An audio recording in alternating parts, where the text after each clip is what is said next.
प्रिय दोस्तों, नमस्कार। परिवार में एक परिवार की अगर बात की जाए, अगर मैं छोटे रूप में बात कहूँ तो एक परिवार में माता पिता, भाई बहन, पति पत्नी, ये सारे लोग एक साथ रहते हैं। थोड़ा सा बड़ा परिवार कहूँ, यही अगर परिवार बढ़ा दिया जाए तो वो एक गांव के रूप में हो जाता है, और बड़ा कर दें तो नगर के रूप में, वही परिवार जिले के रूप में, वही परिवार आगे बढ़ता है तो प्रदेश के रूप में, मतलब स्टेट के रूप में, और वही अगर बड़ा कर दें तो एक देश के रूप में, कंट्री के रूप में, और अगर वही बड़ा कर दें तो फिर पूरे विश्व के रूप में, यानी वसुधैव कुटुंबकम। तो परिवार में हम जो सामान्य रूप में हम अपने छोटे परिवार में रहते हैं, हम उसमें ही शांति से नहीं रह पाते। क्या कारण है? लेकिन सभी लोग चाहते हैं कि हम शांति से रहें।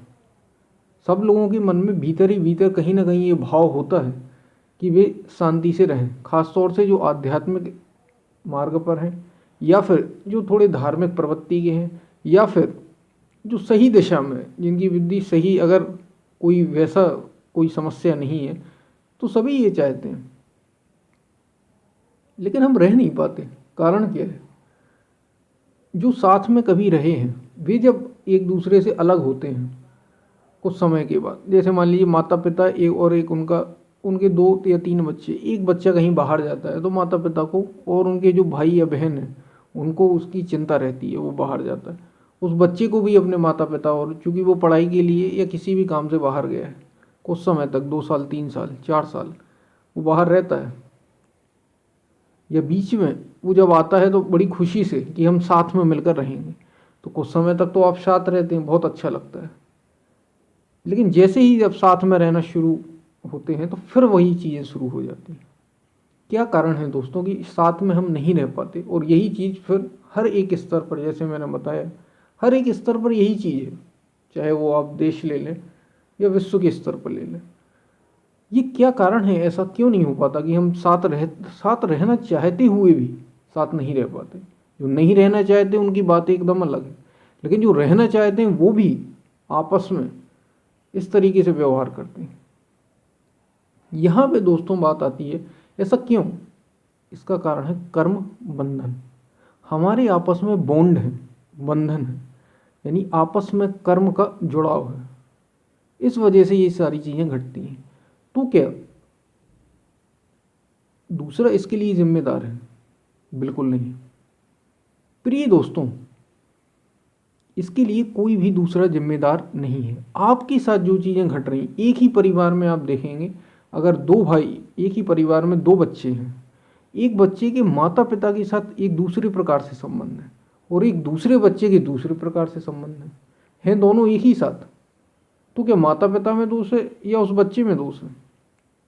आपस में कर्म का बंधन है, और जिसके साथ जैसा प्रभाव हो रहा है, जिसको सुख मिल रहा है या जिसको दुख मिल रहा है, उन दोनों का कारण ही वो खुद है और कोई नहीं। हम ही ऐसी चीज़ें क्रिएट कर रहे हैं। मतलब हम ऐसी चीज़ें बना रहे हैं जिससे आपस में द्वेष पैदा हो रहा है, आपस में राग पैदा हो रहा है, यानी खुशी पैदा हो रही है और दुख पैदा हो रहा है। कोई दूसरा नहीं बना रहा, हम ही वो चीज़ें बना रहे हैं, और फिर उसी में हम ही उलझ जाते हैं, और फिर हम परेशान होते हैं और उसके लिए दूसरे को जिम्मेदार ठहराते हैं। और यही कारण है कि साथ रहते हुए भी, अब इसका एक उपाय है। हम जानते हैं ये सारी चीज़ें हो रही हमारे मन के आधार पर। आपने बहुत सारी चीज़ें, बहुत बड़े बड़े हमारे महापुरुष हैं, योगी हैं, गुरु हैं, इन सारी चीज़ों, इन लोगों से, आध्यात्मिक जो हमारे महापुरुष हैं, उनसे आपने ज़रूर सुना होगा इन बारे में। सारी चीज़ों का कारण मन एव मनुष्याणाम कारणम बंधनम मोक्ष। मन ही मनुष्य की मुक्ति का और बंधन का कारण। आपको मुक्ति महसूस होने लगती जब आपके मन को अच्छा लगने लगता है, जब आपका मन मुक्त महसूस करता है। आप मुक्त महसूस करते हैं तो सारी चीज़ें आपको मुक्त दिखाई देती हैं, कोई समस्या ही नहीं है। लेकिन जब आप ही कुछ बंधन बना लेते हैं तो आपको सारी चीज़ें ऐसा लगता है जैसे एक सारी चीज़ें आपको बांध रही हों और आप उससे छूट के जाना चाहते हैं। तो अब इसके लिए किया क्या जाए? उपाय क्या हो? उपाय केवल और केवल स्वयं में सुधार, अपने को बदलना ही उपाय है। प्रिय दोस्तों, सामान्यतः क्या होता है, हम जो परिवार में हों या घर में हों, हम जब आपस में रहना चाहते हैं, जब हम कुछ समय रहते हैं, फिर समस्याएं पैदा, छोटे स्तर पर सामान्य स्तर पर होना एक अलग बात है, लेकिन यही चीज़ें बड़ी हो जाती, बहुत गहरे तल पे चली जाती। क्यों? क्योंकि हमारा ध्यान ही दूसरे पर है। हमारा ध्यान किस पे है? माता पिता पर। हमारा ध्यान किस पर है? पत्नी पर। हमारा ध्यान किस पर है? बच्चों पर। हमारा ध्यान किस पर है? बहन पर। हमारा ध्यान किस पर है? भाई पर। हमारा ध्यान किस पर है? मित्र पर। हमारा ध्यान अपने ऊपर नहीं रहता।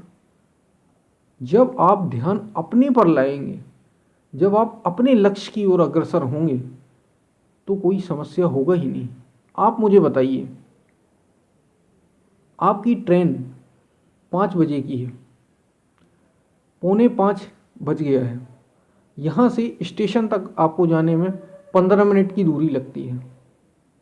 15 मिनट और 5 बजने वाला है, 15 मिनट ही आपके पास बचे हुए। आपको कुछ सामान पैक करना बाकी है।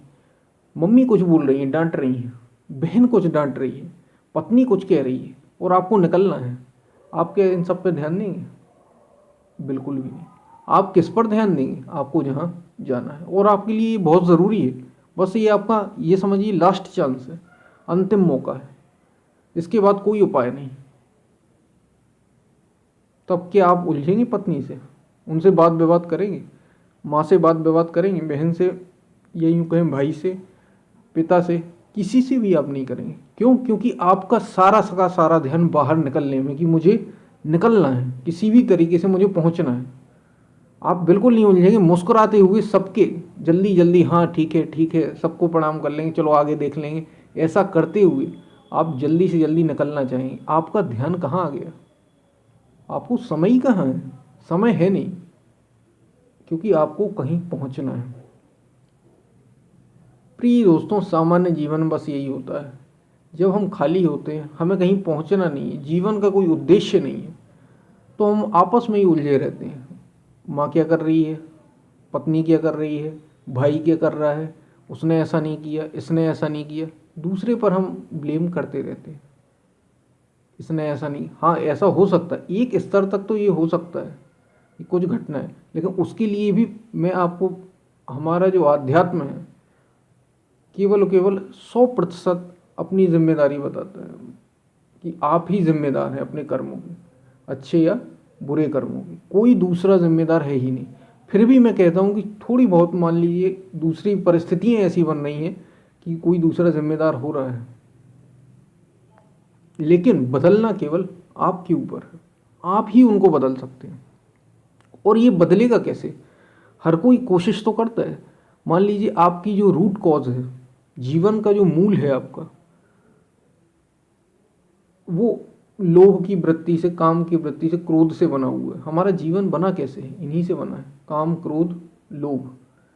गीता में भगवान ने कहा है यही 3 शत्रु हैं सबसे बड़े, इनसे हमारा जीवन निर्मित है। और जब आप अपने आप को कुछ समय हो सकता है आप ये वीडियो सुनकर, आपने ऐसे हज़ारों वीडियो देखकर, सुनकर बदलने की कोशिश की होगी जीवन को, लेकिन बदला नहीं। 3 दिन तो आप ऐसा करते हैं, लेकिन 5 दिन बाद वो जो गियर है, भरते भरते जो ज्वालामुखी है, 6वें दिन आप कहते हैं, या एक हफ्ते बाद आप कहते हैं बस बहुत हुआ, हो गया, जो सुनना था सुन लिए, मैं भी देखता हूँ इसने मुझसे ऐसा कहा कैसे, और आप टूट पड़ते हैं परिवार पर। क्यों? क्योंकि आपने अपने मूल को नहीं बदला। और जब तक आपका मूल नहीं बदलेगा, मूल मतलब आप जो स्वयं हैं, भीतर तक आपको अपनी जो जड़ें हैं वो बदलना पड़ेंगी। सुधार वहाँ पे चाहिए। ऊपर से ओढ़ने से 1-2 दिन, 3 दिन, 5 दिन रह सकता है, इसके बाद आप फिर वैसे के वैसे हो जाएंगे। और ये बदलेगा कैसे भीतर? इसका उपाय क्या है?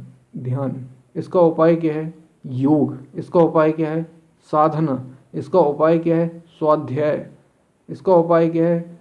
अपने को देखना, अपने में सुधार भीतर तक करना। इसमें आपको बहुत संघर्ष करना पड़ सकता है।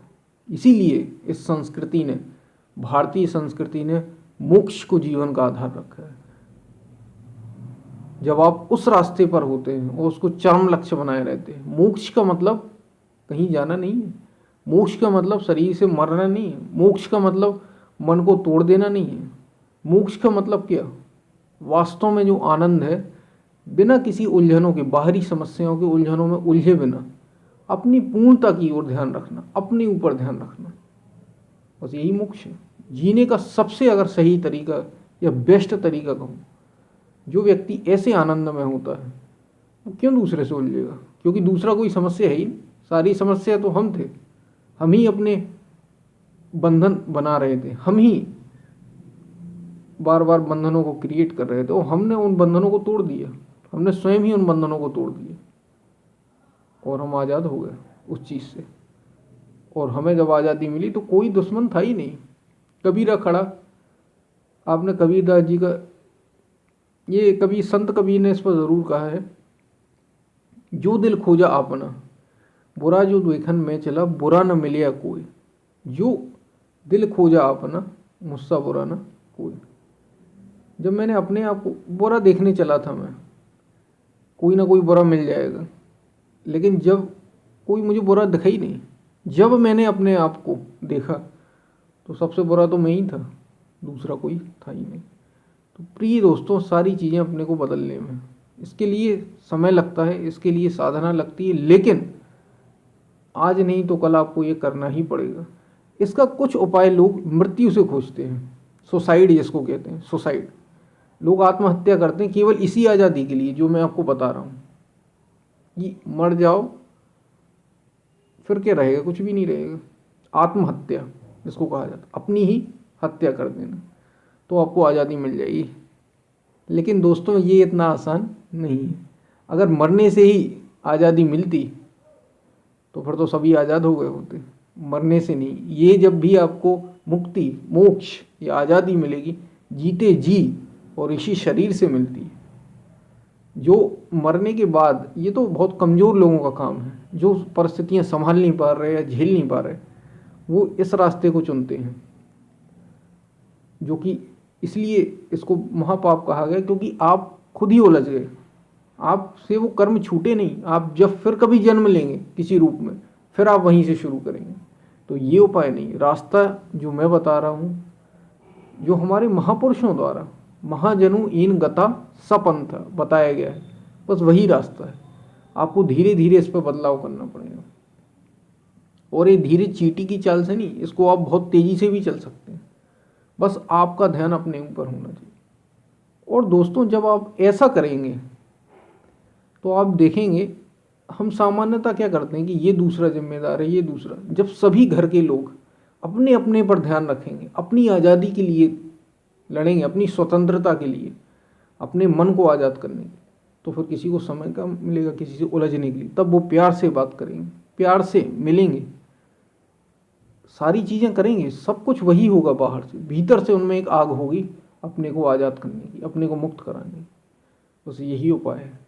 और इसको चाहे आप परिवार के लिए ले लें, इसी को देश के लिए ले लें, इसी को प्रदेश के लिए ले लें, इसी को विश्व स्तर पर ले लें, तभी ये वसुदैव कुटुंबकम की भी भावना साकार हो सकती है। इसके अलावा कोई उपाय नहीं। इसलिए आध्यात्मिक मार्ग जो भारतीय संस्कृति ने दी, इससे बड़ा और कोई उपाय नहीं है। सनातन संस्कृति जो है, सनातन जो सदा से रही है, बस वही जिसको हमने खोजा है। भारत एक खोजियों का देश है, बस वही आज़ादी है। और ऐसे ही हम आज़ाद हो सकते हैं। हमें अपने पर काम करना पड़ेगा, और हमने जिस दिन अपने को पाया उस दिन दूसरा कोई समस्या रहेगा नहीं। तो हम फिर मिलते हैं, तब तक के लिए धन्यवाद। कुछ आपको इसमें चीज़ें ज़रूर समझ में आई होंगी।